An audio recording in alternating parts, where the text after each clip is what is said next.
Welcome to the Tech Blog Writer Podcast, your guide to future tech trends and innovation in a language you understand.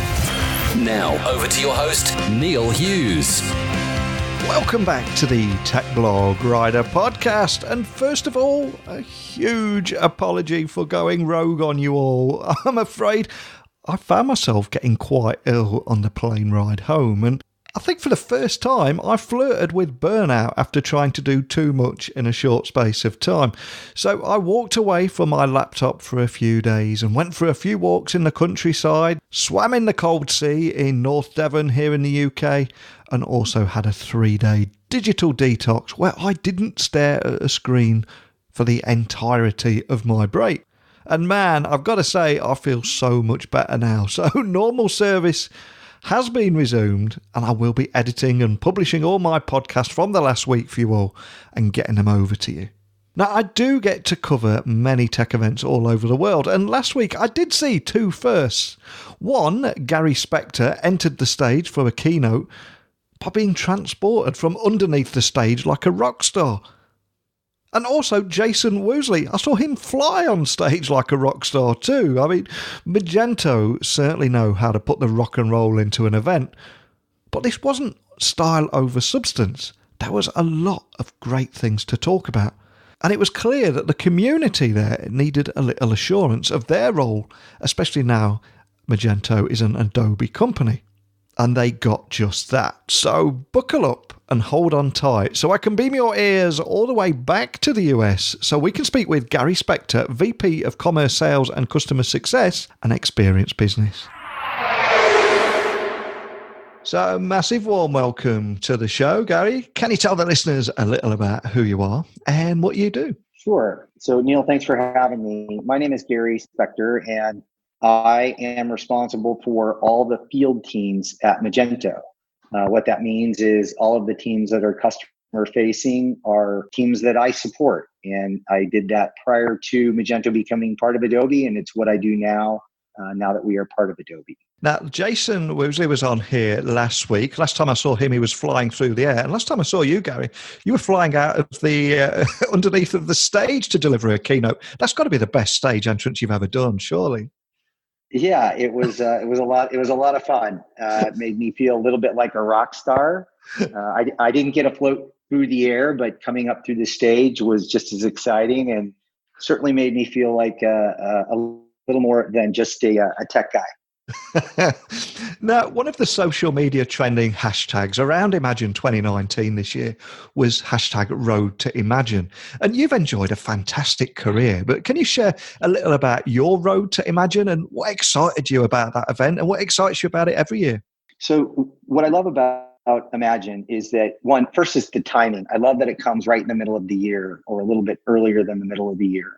Yeah. It gives us an opportunity to take a look back and see what we've done well over the past couple of months and where we can adjust and tweak to do better in the remainder of the year. But I think the thing that excites me most about Imagine is getting together with the community. There's so much passion that revolves around Magento and the brand. You can't help but get excited about the event, and you come away, or at least I come away from Imagine with this renewed sense of purpose and feeling like I'm part of something that's bigger than just Magento. And it really excites you or excites me, and it gives me energy and propels me throughout the rest of the year, because I know that this broader community is so amped up and excited to see what we're going to do over the next 7 to 8 months. So it's really the thing that gets me motivated. It's just this community that participates in the event.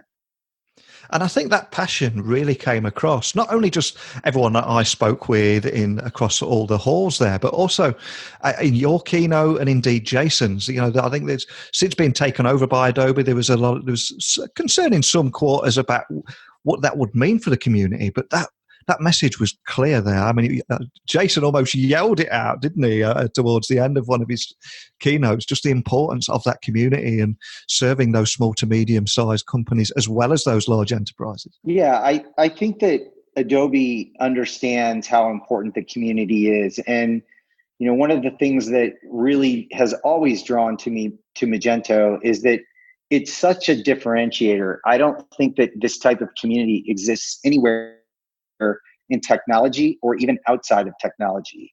It is clearly something that makes Magento unique, and it is clearly something that I think is a competitive advantage for us. Now, a few years ago, I think it was IBM that said the last best experience that anyone has anywhere becomes the minimum expectation for the experience they want everywhere.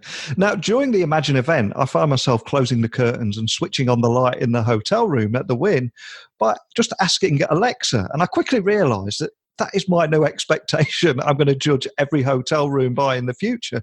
So, I mean, it perfectly highlighted to me, at least, that the experience economy is so much more than a buzzword. I mean, how are you helping customers create experiences at Magento now? So, no, I think that you're spot on. And I think that the way that we are communicating with the brands that we shop is changing. And our expectations around these experiences are changing. So everything from, being able to look across a brand, whether that's through stores, on websites, through third parties like Amazon or whatever it may be, I think that our customers are looking to create the best experiences for their customers from start to finish. So it's no longer about a single transaction. It's really about their entire customer journey. And that involves everything, whether that's AR or VR. People that are shopping for furniture, for example, can take a piece of furniture and put it in a picture of their home to see how it looks in reality. Whether that's using AI and your some of the unconscious decisions that you make, like I'm out of eggs and your refrigerator knows to place the order. Different types of technology that enable us to allow our customers to create these unique experiences with their brands. I think that's becoming the norm. And part of that is being able to leverage, cross-channel communication. So I can communicate with the brand whenever I want and wherever I want, whether that's the phone, the computer, a kiosk, the store. It doesn't matter. My experience doesn't change. They know who I am. They know the things that I like to shop for. And I have the ability to transact in any way that I want at any time that I want. And I think that's going to that is our new norm. And one of the best things about attending any event, whether it be the Adobe Summit or the Magento Imagine event there, is that you're surrounded by so many of your customers and you're hearing about their kind of problems and challenges that they're facing. So you must have had a lot of conversations at the event. So I'm curious, what are the biggest challenges and opportunities that businesses are experiencing right now and coming to you and asking you for help with?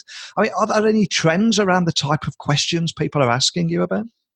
Yeah, I think there's two. The first is, what I would call order management or the back end, right? So being able to leverage stores as warehouses or having a single view of inventory so that you can do things like ship to store or ship from store, and giving customers the flexibility to receive the things that they're ordering in any fashion that they want, while you're leveraging your entire inventory system as opposed to just warehouses where things exist.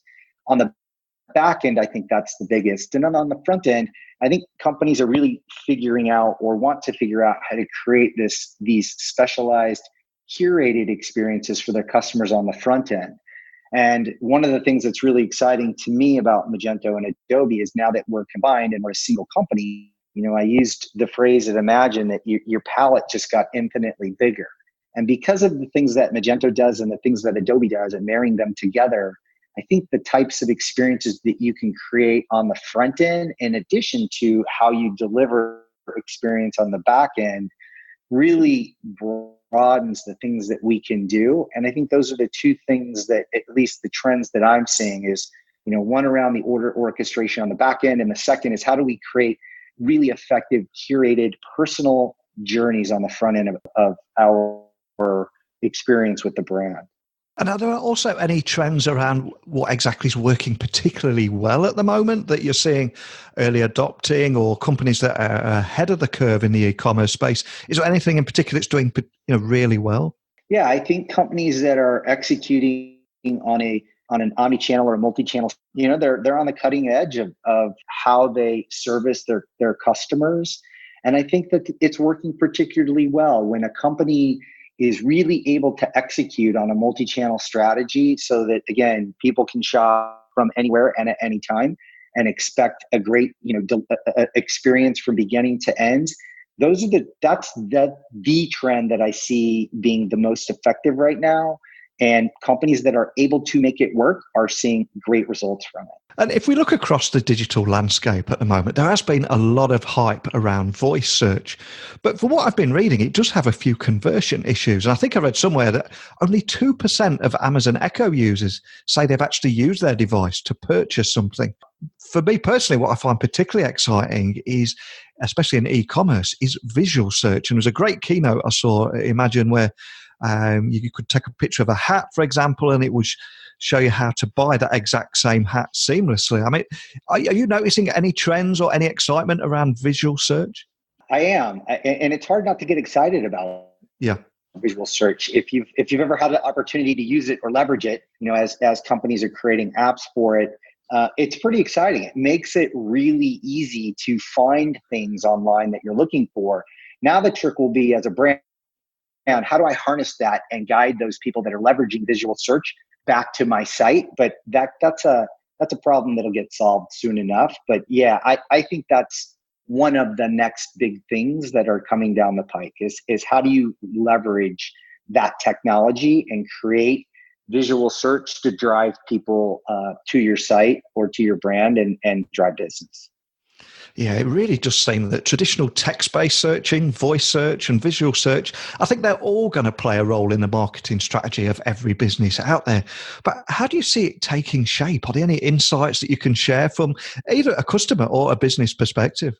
Yeah, I think the trick is going to be, how do I leverage those technologies and pull traffic specifically to my site, right? So if, to your point, if you're looking at a hat, I want those people that are looking for that hat to go to my hat, not the one that looks like mine. So I think that's sort of where things are headed now. People are trying to understand or figure out how to make that happen because it's incredibly valuable and you can draw so much traffic to your site. So I think people are looking to actively solve that problem as we speak. And one of the big taglines of the Magento Imagine event was expand your perspective, expand your knowledge, and expand the experience. So I've got to ask, I think I know the answer here, but what was the key message that you wanted everybody to take home from Imagine 2019? Whether they were in Vegas, watching the keynote, streaming the event online, or just following the news stories on social media, what was that key message that you wanted to deliver? Yeah, for me, the biggest message was that, given where we are in our time now, Magento being part of Adobe, we have so many more things that we can do, right? Like I said earlier, the color palette got a lot bigger.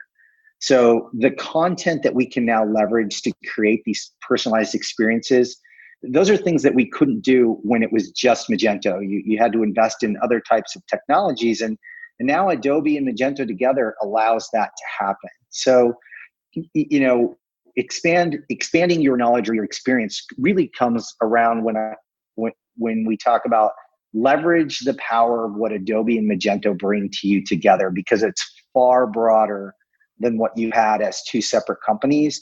And it's an opportunity, whether you're a partner or a developer or a customer or a prospect, you now have this opportunity to do so much more than you could have prior to these two great companies coming together. And for me, that is the key message that I want people to take away. It's that there's now so much more you can do. Go out and explore it and leverage this broader palette that we now have at our disposal. Now, last year, I attended the Magento Live event in Europe, which was in Barcelona. And I was blown away by, I think it was Iron Maiden's Bruce Dickinson, who delivered a thought-provoking keynote that was equally entertaining too, and certainly made me think differently about things on the way home. So I'm curious, has there been any conversations you've heard this year that have excited you, or maybe even challenged you to think about things differently? Well, our keynote this year, was Gary Vee. I'm not going to butcher his last name. He had a lot of what I thought were interesting ways to think about marketing. And I loved that part of Imagine and that particular speaker. But I also enjoyed hearing from the different CEOs that we had that were speaking about some of the experiences that they had on their brands. And it's clear that people are really thinking differently and trying to get creative about how they connect with people, whether they're a brand or a marketing engine.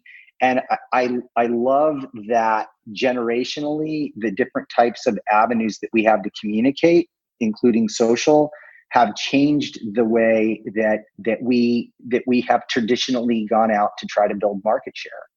And I think that was the thing that was most exciting to me. And it's the thing that I love about commerce is it's never static, right? And you said earlier in our conversation that, new expectations become sort of a low bar. And I think that's true in marketing as well. And I love hearing how people are rising to that challenge and how they're changing their approaches as technology and generations and social media changes the way that we interact with each other and with the brands that we aspire to. And I think one of the things that really stood out at the event, and like we've said a few moments ago, is yes, Magento is now an Adobe company, but the passionate and welcoming nature of the Magento community and that open source spirit, it's still burning brightly. I mean, is that something that is important to Adobe too, do you think? Yes, it is. I think one of the things that people don't realize is Adobe had a component of open source to it prior to Magento. But I think they've now seen the power of what this open source community brings to Magento, and they're embracing it. And I see that across Adobe. It's an exciting time. I think Adobe sees this as another opportunity to further enhance how they compete in the market. And I think they will continue to not just support, but leverage what Magento has done and how we've built this community and use it to extend inside of other areas of Adobe. So I think it's incredibly important to Adobe. And next year, of course, Imagine 2020 is going to be run alongside the Adobe Summit. That's going to be one hell of a party, isn't it? It's going to be huge. Yeah, it will be big. And what I'm really excited for is, to have two great events like this side by side. Gives a lot of people, they'll have the flexibility to go back and forth and learn from two different types of events going on at the same time that have a lot of synergy together. So I'm super excited to see what we can do in 2020 with this platform. Fantastic. Well, I know how incredibly busy you must be. You must be back-to-back meetings, not to mention keynotes and a few days in Vegas. So I really appreciate you taking the time from your busy schedule to come and speak with me today. So thanks again, Gary, for speaking with me on today's show. Great, Neil. Thanks. Now, having spent a few days in the company of the Magento family, I walked away thinking, yes, Magento is an Adobe company now, but they still have maintained their values and their culture, especially around their community. And on this show, we often talk about the importance of technology, but people, community, that is what builds success. And for me, it was a nice, timely reminder of the important things in life. So I cannot thank Gary enough for taking the time to come and speak with me today. But please, if you were at that event, streamed it online, or just following it on social media, let me know your thoughts on everything that you heard, viewed, and read by simply emailing me, techblogwriter@outlook.com, Twitter @NeilCHughes, and of course pop by my website, techblogwriter.co.uk, if you need any help with writing blog posts, thought leadership posts, or launching your own podcast. But it's time to brace yourselves as I prepare to bombard your podcast feeds with podcasts again. And on that note, I'm going to walk off into the sunset now, but a genuine thank you for listening. And until next time, don't be a stranger. Thanks for listening to the Tech Blog Writer Podcast. Until next time, remember, technology is best when it brings people together.